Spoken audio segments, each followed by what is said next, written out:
बार फिर बाबरी मस्जिद का नाम, एक बार फिर 6 दिसंबर की तारीख और एक बार फिर धर्म, राजनीति और सत्ता की खतरनाक टकराहट। पश्चिम बंगाल से ममता बनर्जी की तृणमूल कांग्रेस के निलंबित विधायक हुमायूं कबीर ने ऐसा बयान दे दिया है जिसने राजनीतिक तापमान को उबाल पर ला दिया। हुमायूं कबीर का ऐलान साफ है, ये अयोध्या नहीं है, ये मुर्शिदाबाद है। बाबरी मस्जिद को यहाँ कोई छू भी नहीं सकता।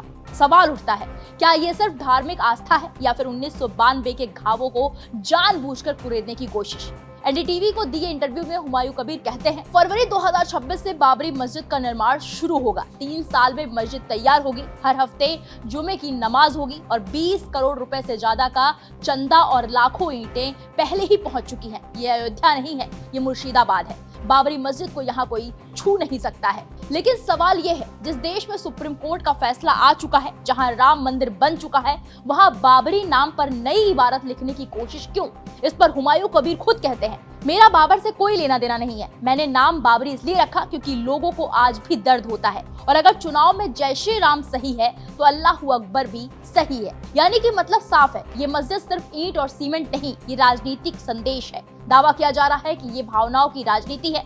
अब सवाल ये है, क्या चुनावी मैदान को धार्मिक नारों की अखाड़ा बना दिया गया है? 6 दिसंबर 1992 को बाबरी मस्जिद गिराई गई। उसी तारीख को मुर्शिदाबाद में बाबरी मस्जिद की नींव, संयोग या सियासी साजिश? फिलहाल अब आते हैं हुमायूं कबीर के ममता बनर्जी पर सीधे हमले पर। हुमायूं कबीर कहते हैं, पहले वाली ममता बनर्जी और आज की ममता बनर्जी में जमीन आसमान का फर्क है। आज दीदी जनता से दूर हो चुकी हैं। मेरी बातें उन्होंने नहीं सुनी।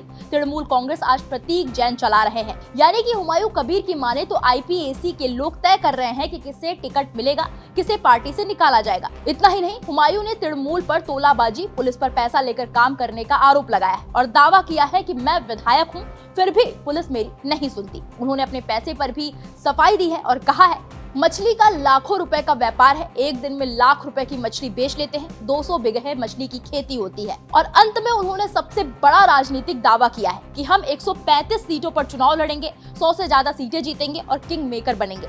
अब ये देश पूछ रहा है, क्या बंगाल में एक नया धार्मिक राजनीतिक मोर्चा तैयार हो रहा है? क्या बाबरी मस्जिद का नाम 2026 चुनाव की सबसे बड़ी सियासी आग बनेगा? और क्या ममता बनर्जी की तृणमूल अपने ही नेताओं के आरोपों से घिरती जा रही है? बंगाल की राजनीति में अब शांति नहीं, सिर्फ टकराव नजर आ रहा है। फिलहाल देखना यह है कि ये टकराव आगे कौन सा मोड़ लेता है। लेकिन आप हुमायूं की चेतावनी पर क्या कहेंगे, हमें कमेंट बॉक्स में जाकर जरूर बताइएगा।